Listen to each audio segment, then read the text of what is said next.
Welcome everybody to the prerequisite course in world religions. I'm Dr. John Mabry and I will be your instructor for this course. For some of you, this is going to be your first course at ITP. I hope you're going to have a good time. And I mean that. I know it sounds kind of strange. Have a good time with school, especially grad school. But don't worry. This is going to be an awfully fun course. Religion ought to be fun. I know, some religious professionals just haven't got that memo, but I hope you do. I hope you'll dive into this stuff. I hope you'll really enjoy it. I hope you'll hold it lightly and try to have a good time with it. And don't worry if it doesn't always make a whole lot of sense. One thing for you to keep in mind is that in matters of religion, paradox always reigns supreme. As soon as you say one thing about a religion, you can turn around and say just exactly the opposite with equal veracity. This is because religion is a profoundly paradoxical, a profoundly irrational exercise, built up because of humankind's relentless pursuit of rationality of all things, which is, of course, just another paradox. But this is also one of the great joys of religion. It is irrational. It is paradoxical. And it's maddening. And more than anything else, it's just plain weird. There is, in fact, no end to the weirdness when it comes to religion, which is part of the fun. No matter how much you draw up from the well of weirdness, you discover just as much weirdness underneath it. Deeper and more inexhaustible than ever. And that's why religion is just so much fun. There's so much psychedelic wackiness. Sometimes you just gotta stop and shake your head and go, wow, people actually believe this stuff? And it becomes even more profound when you get enough distance from the tradition you practice to see that it's just as wacky and weird from the outside as everybody else is. So, if all religions are just as wacky, if religion is such a carnival of irrationality, why should we bother with it?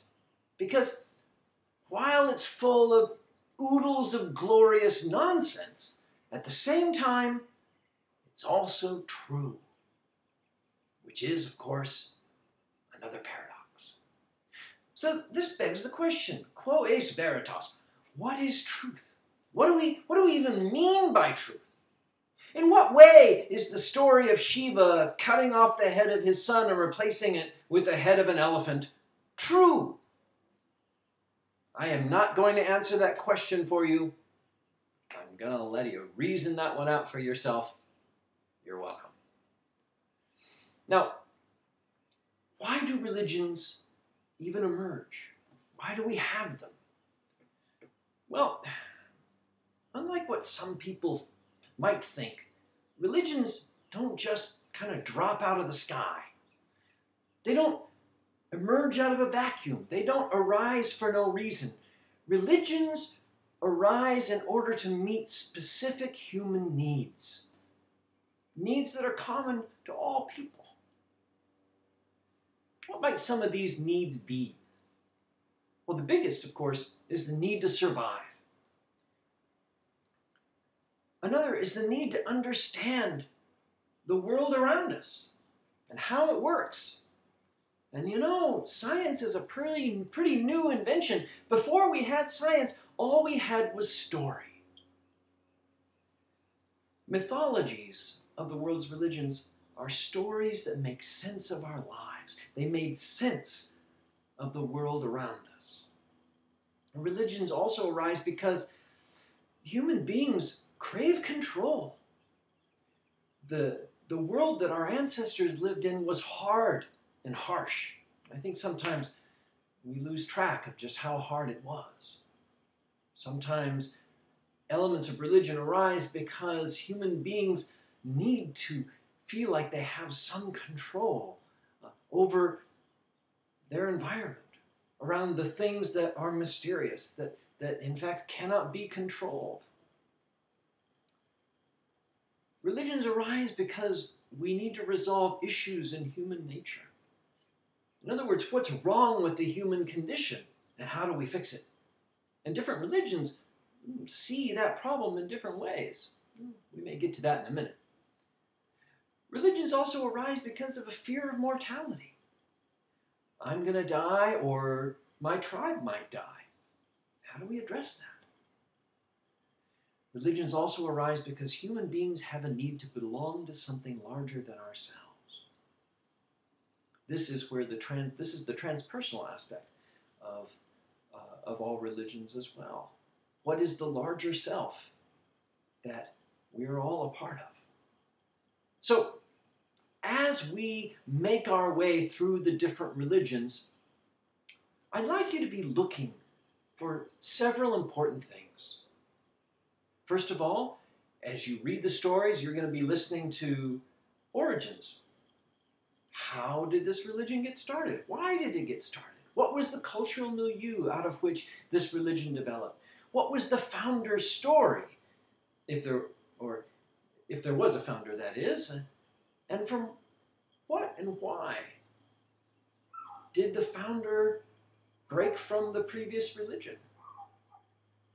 Another thing that you should be reading for is, what are the main tenets of the faith?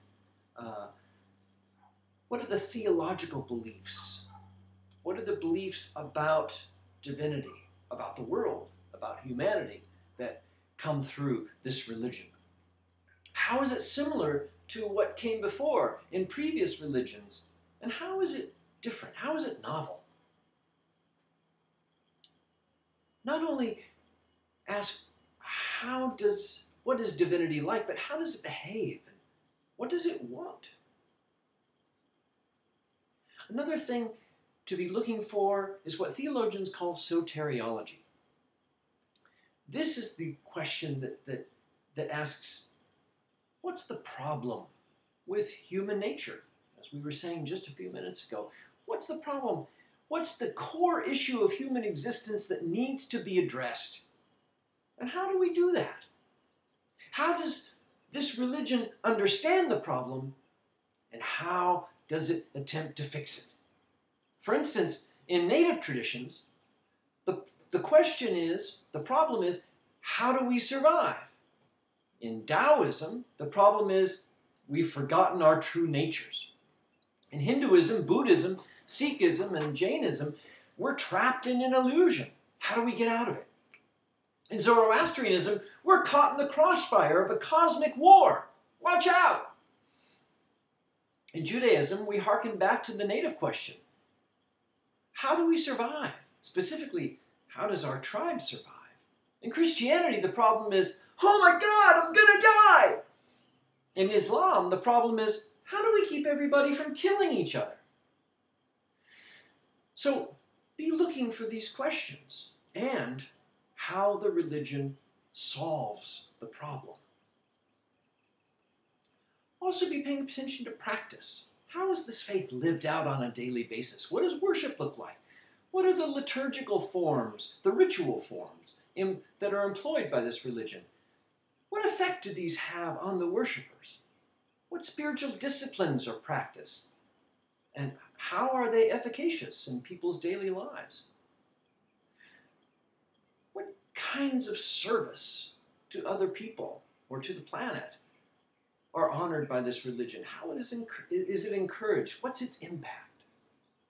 And finally, be looking for eschatology. This is what happens at the end of one's life. Is there an afterlife? Not all religions have one. If so, though, what's the afterlife like? How do you prepare for it? If not, if there is no afterlife, what's the purpose of life? And finally, there's something called general eschatology. How does the world end? So, be looking for that. And also, be jotting down questions that you have that I didn't bring up here that you want to be keeping an eye on. Now, something that's unique to this school is that we look at the transpersonal aspects of religions. Carl Jung did a marvelous favor to us by outlining kind of an Uber model of the spiritual quest.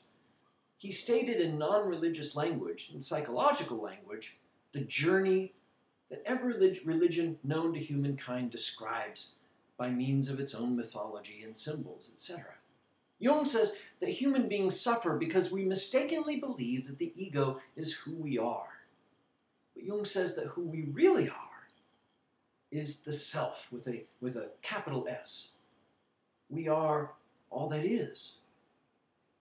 And until we get that, we're kind of trapped in an illusion, and we're acting out of a mistaken understanding of both ourselves and the world.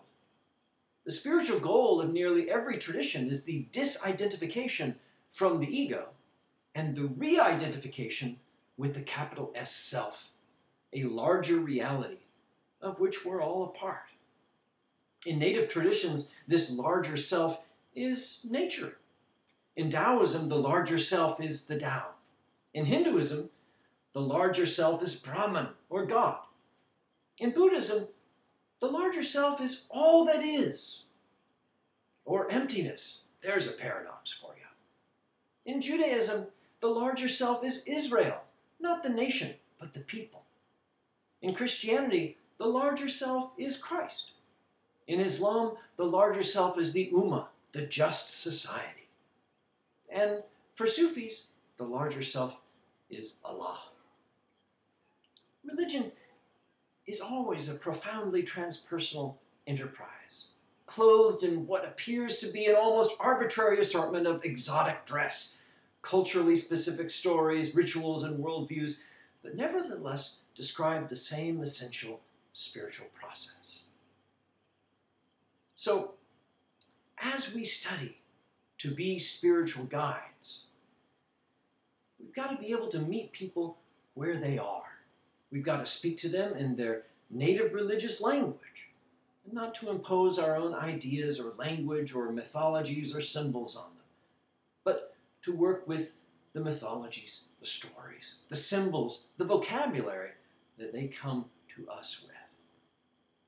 And in order to do this effectively, that means that we've got to take a hard look at our own ideas about religion and say, do we have any prejudices against other religions? As you're studying to be a spiritual guide, and as you're studying other religions, it's a really good time to take a hard look at that and discover if your ideas about what a religion is and what it teaches is really accurate, or is really in line with how the religion itself and people who practice that religion see themselves. It's an opportunity for empathy, to walk in the shoes of another and to see the world from their perspective. Because as we study to be spiritual guides, that's what we've got to be able to do with every client that comes through the door. So, welcome to this class. I hope you enjoy it, and please know that I'm always available by email if you have any questions or problems. All right, we'll see you on the discussion board.